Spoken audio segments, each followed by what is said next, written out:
Taboo. Welcome everybody on this warm late summer evening.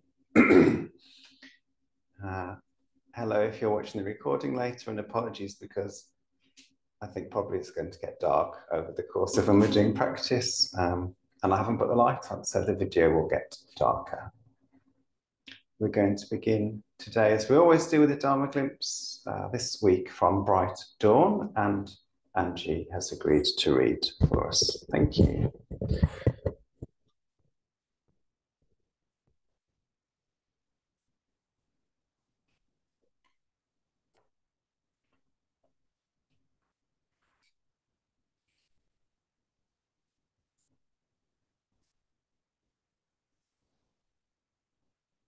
Trek in the Present Moment by Douglas Sanyo Reagan. Resting near a small waterfall, Picard and Anid sit on rocks, the captain staring through binoculars at their destination, caves set in distant mountains.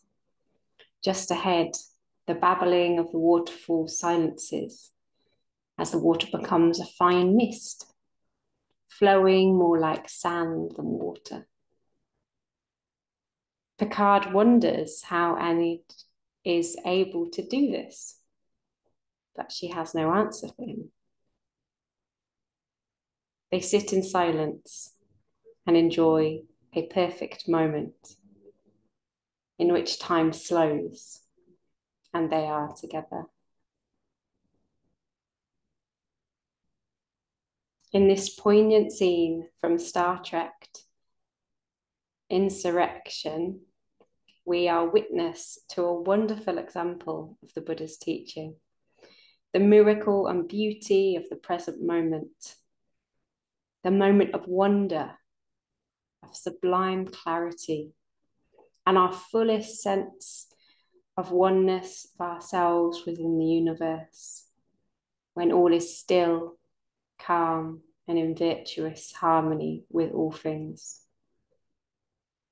The Dharma teaches us that this awareness is an achievement of enlightened beings, the moments when all things become clear. Picard gazes awestruck at the hummingbird stilled in flight. They sit in silence, absorbed in reflection of the sublime beauty and clarity of their surroundings. Picture yourself in that location, in that situation, the stresses of life removed and the unification of oneself with all that is. This example of stillness, of our minds, our hearts, and the fact that we may see the core of our existence is reflected in Anid and Jean-Luc's tranquility and peace. Examples such as these should remind us to always live and be in these precious yet fleeting moments. Happy and joyful, we are able to visualize ourselves free from the ties of samsara. When we still our minds, we are calm, at peace, and centered within the universe as it really is. We remind ourselves of the true purpose of this life, to be free of the continuation of our suffering. The perfect moment, the present moment, is all that really is. The past has come and the future yet undetermined. May we all become awake to the present moment, to live in harmony with all beings, and to treasure the many moments we have in life. Regardless of what those moments contain, let us remember to often be still and observe the pure beauty that surrounds us all, once a day and every day. Namo Amida Butsu. Thank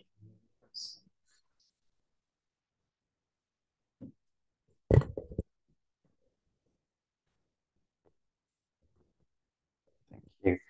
Obviously, if I'd known there was a Dharma glimpse based on a Star Trek film, we'd have heard it ages ago, but I only found it today.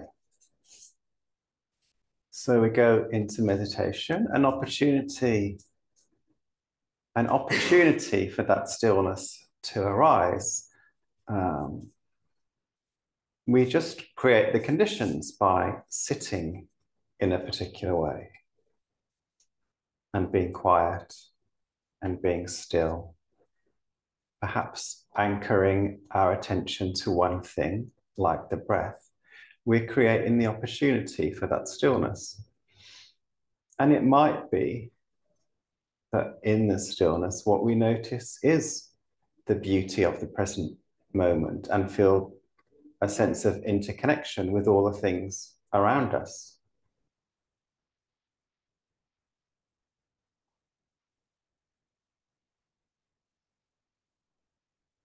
But it might be that we notice our own human nature, that that's the thing that comes into focus. And these are both useful, meaningful, let's say. Maybe useful is the wrong word. These are both meaningful experiences. So neither hankering after blissful moments, nor rejecting them when they appear, and not hankering after insight, but neither rejecting it when it appears, simply sitting still, creating the conditions to notice what arises when we create the right conditions.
Om Mani Devari. Om Mani Devari. Om Mani Devari.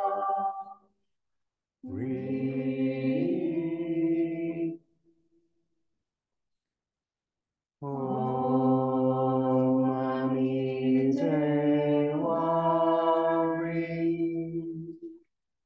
Om Mani Devari.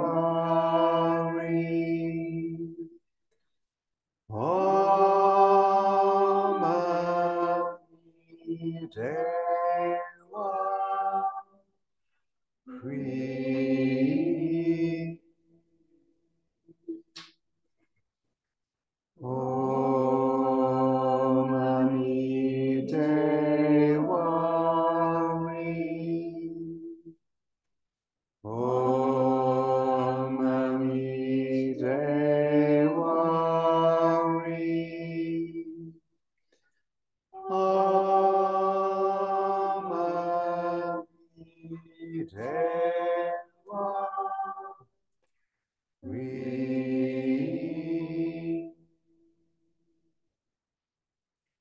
Om Mani Devari. Om Mani Devari.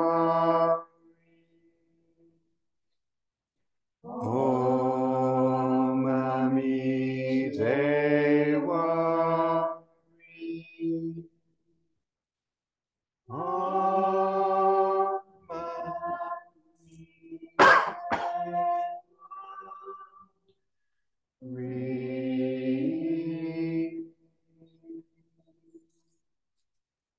Om Mani Devari. Om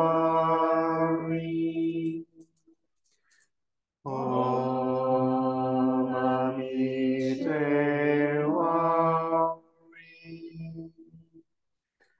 Om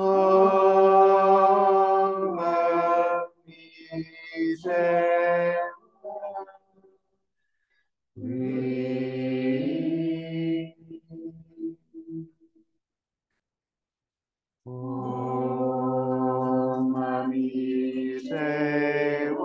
Om Mani Devari. Om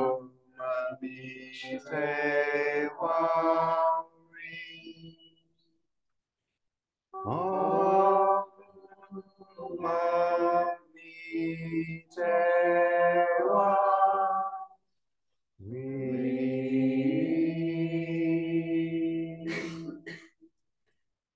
Om Mani Devari. Om Mani Devari.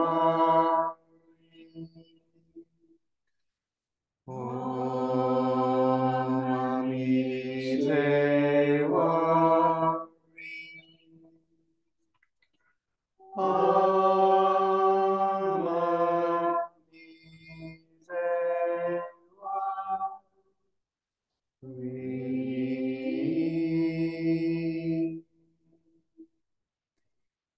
Om Mani Devari.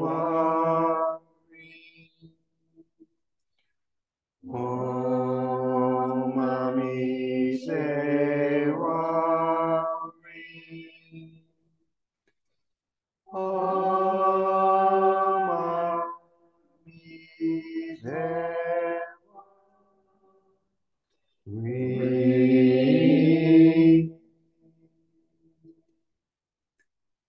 Om Mani Devari. Om Mani Devari.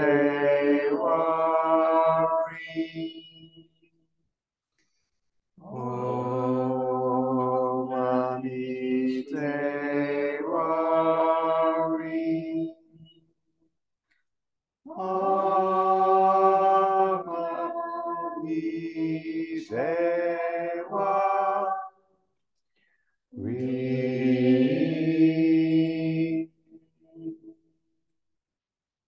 Om Mani Devari.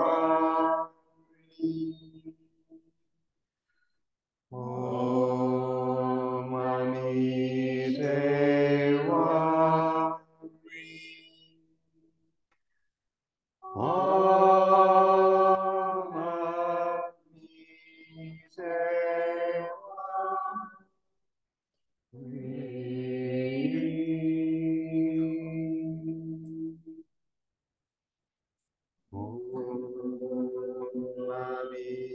Dewa.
Apologies if you're watching on YouTube and can now only see a silhouette of the Buddha and nothing else. The advantage of us not having the light on in here, of course, is that we can enjoy how beautiful the shrine looks in the candlelight, which we don't get to do very often, usually just on New Year's Eve. Which says something about samsara, right? We can't all get our wishes fulfilled. There is a truth beyond that, of course, of contentment, but I think you can only get to that contentment if you go through the experience of not having all your wishes fulfilled. Anyway, this shrine is very beautiful this evening.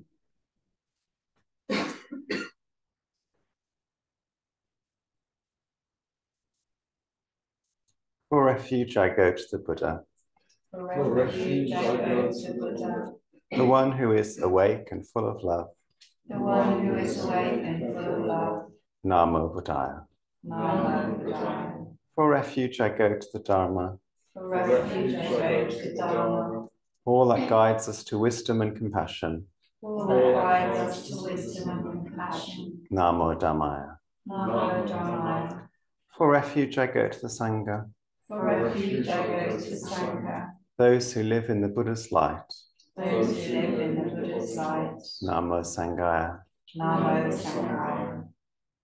With faith in the three jewels, With faith in the three jewels, and in light of my human tendencies, and in light of my human tendencies, I pray that I may become aware I pray that I may become aware of when I take life.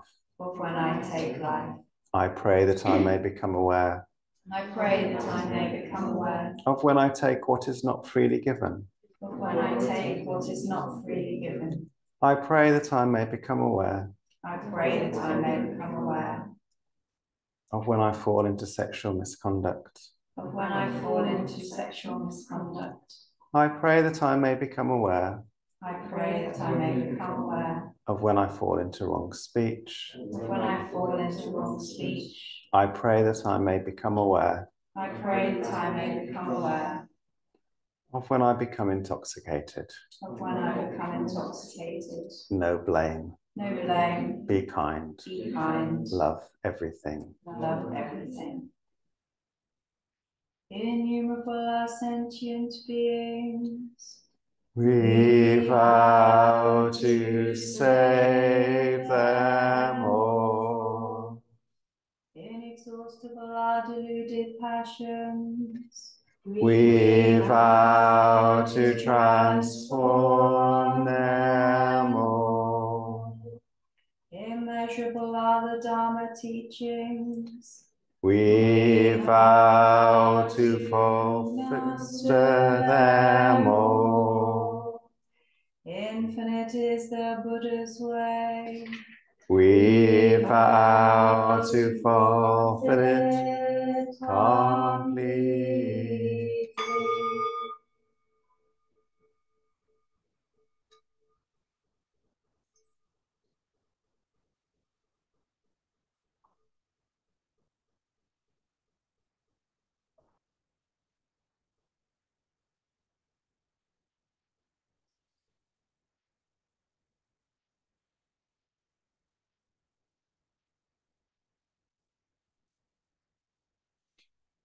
This morning, Sachi has an email about a new controversy in Jodo Shinshu. They've changed one of the verses in the liturgy that's been recited for years into a slightly different wording, or as some people say, a significantly different wording. And not only that, they changed it without going through the right consultation process. According to the critics, it's all really blown up, according to this newsletter. And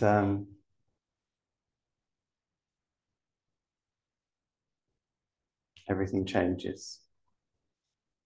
David McMahon, the Buddhist scholar, one of the good ones, I'm assured,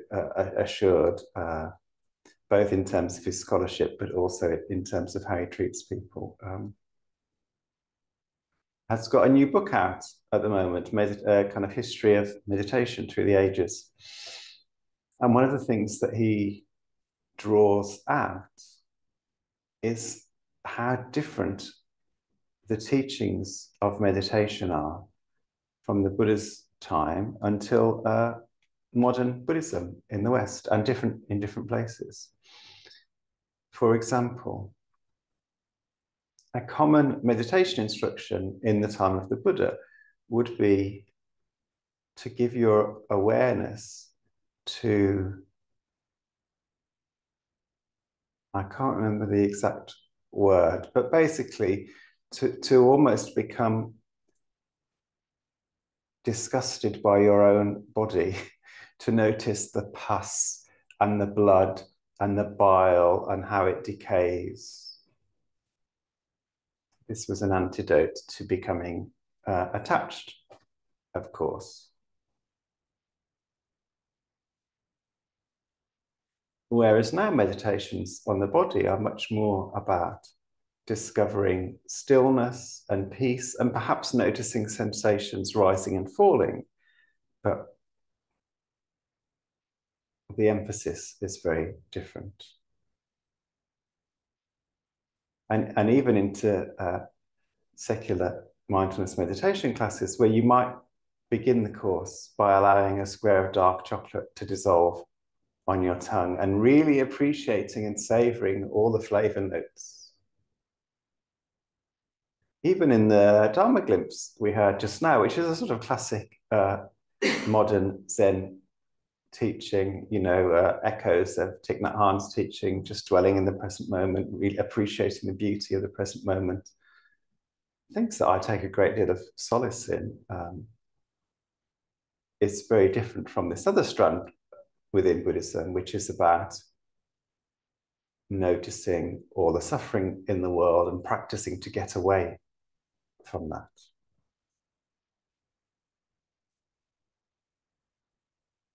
And actually, maybe not so much in modern Buddhism, but there are still schools of Buddhism that practice a more escapist version of Buddhism. And even within Pure Land, you find that message. Pure Land, fairly recent in terms of Buddhist history. If you look at the rhetoric that was around 800 years ago in Japan, plenty of this world is awful, let's all just go to the Pure Land, which is a different place. And in Honen and Shinran's time, there was civil war and fire that went through the capital city and an earthquake and famine as crops failed. There was a lot of suffering to get away from.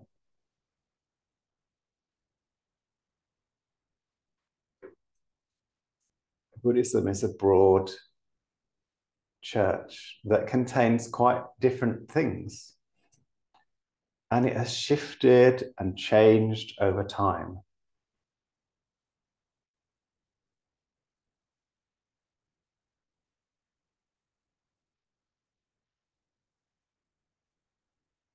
And yet, there is something we can take refuge in.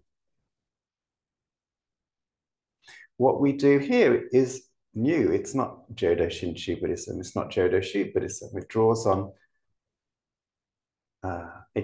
Japanese Zen. It draws on Vietnamese Zen to some degree. It draws on general Mahayana Buddhism. It draws on IFS, other psychological schools.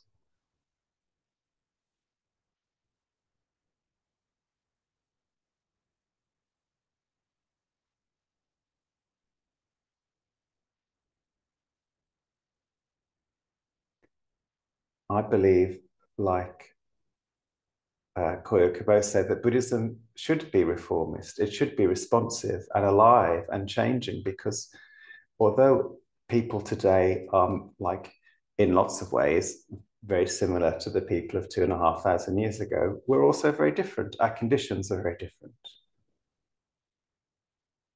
We need different teachings to bring us through suffering into enlightenment.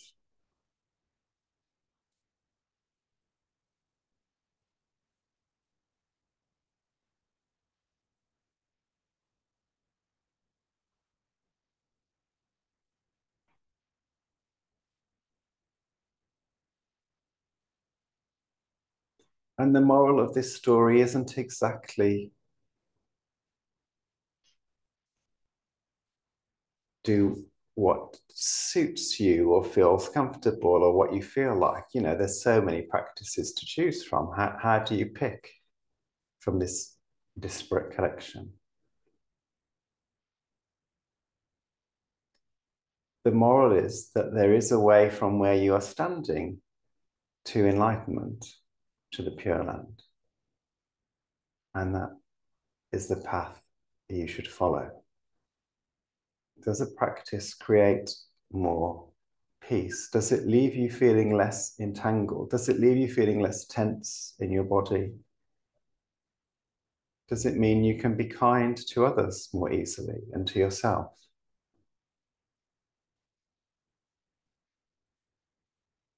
Does it lead to more of those moments of bliss that Picard had?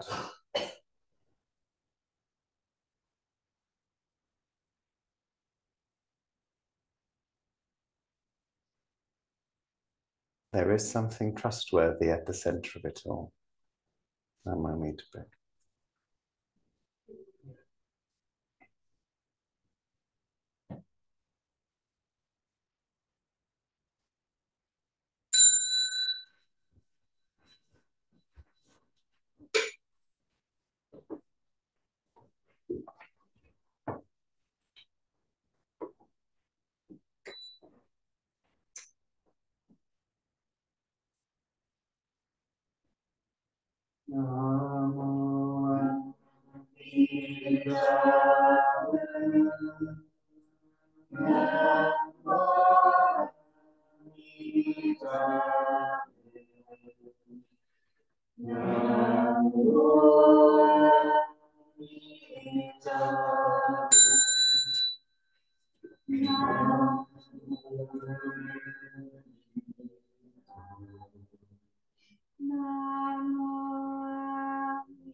In gratitude, we offer this incense to all Buddhas and Bodhisattvas throughout space and time. May it be fragrant as earth herself, reflecting our careful efforts, our wholehearted awareness, and fruits of understanding slowly ripening. May we and all beings be companions of Buddhas and Bodhisattvas. May we awaken from forgetfulness and realize our true life.